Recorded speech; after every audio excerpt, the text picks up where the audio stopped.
Don't have a lot to talk about. I see them as standards of behavior that don't fit in a standard lease agreement. They can be kind of a catch-all. I think that most of them allow for changes after the lease is signed, and I think that those changes need to be made reasonable. Have to have that standard to protect the tenant.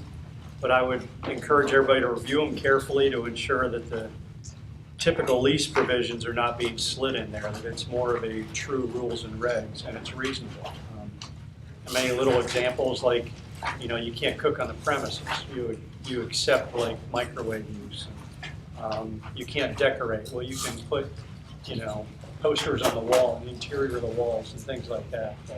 But, there have been cases where a landlord has tried to slide in something that's big and significant, or maybe is contrary to the actual lease document. You want to avoid that and protect yourself from that. What kinds of tricks of the trade have you seen the landlord try to sneak into rules and regs that really shouldn't be there? Ratcheting down on the alterations provision in the lease. You'll have a clause in the lease that talks about what the tenant can do as far as alterations to the premises.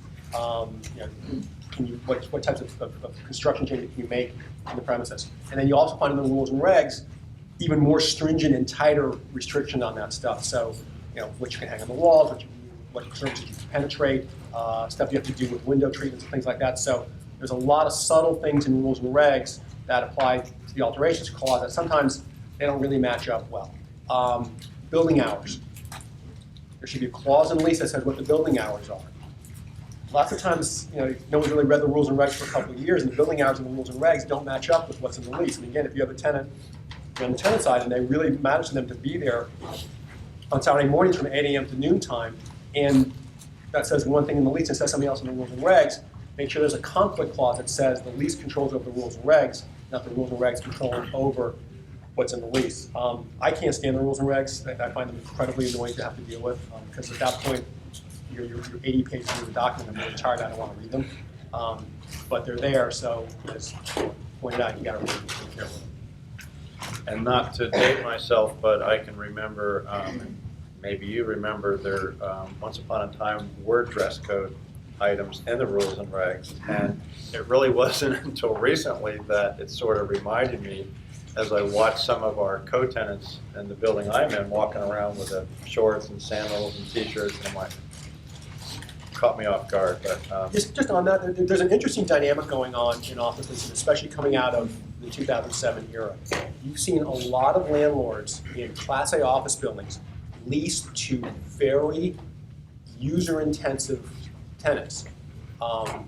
Big data companies, data infrastructure companies, people like that, who have crowded in tons of people into what used to be office space to do data analysis, run the internet, all that type of stuff. And we happen to have two of those tenants in the Class A office building I'm in downtown Fort Lauderdale.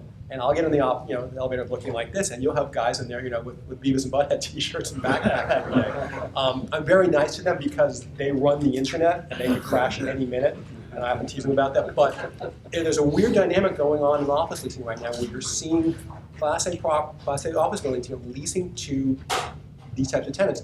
And again, I'm not dissing them because these guys wear t-shirts, but the problem is the employee population density in those types of tenants is significantly more than you're kind of used to in your building. So it impacts parking, restrooms, elevators, lobby use, and other amenity use. So on the landlord side, keep an eye on that issue.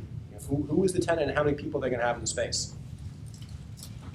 it begs the question on if you're an agency broker, what responsibility do you have with the density? You do have parking ratios that are oftentimes spelled out in the lease, and is that legally calling out the density, right? So, for example, in a downtown Class A building, you may have 2.5 per thousand parking ratio, but the tenant may be 6 per thousand, right? So how do you legally police that density? Do you do it with cars or people? I literally was negotiating and drafting this very provision last week.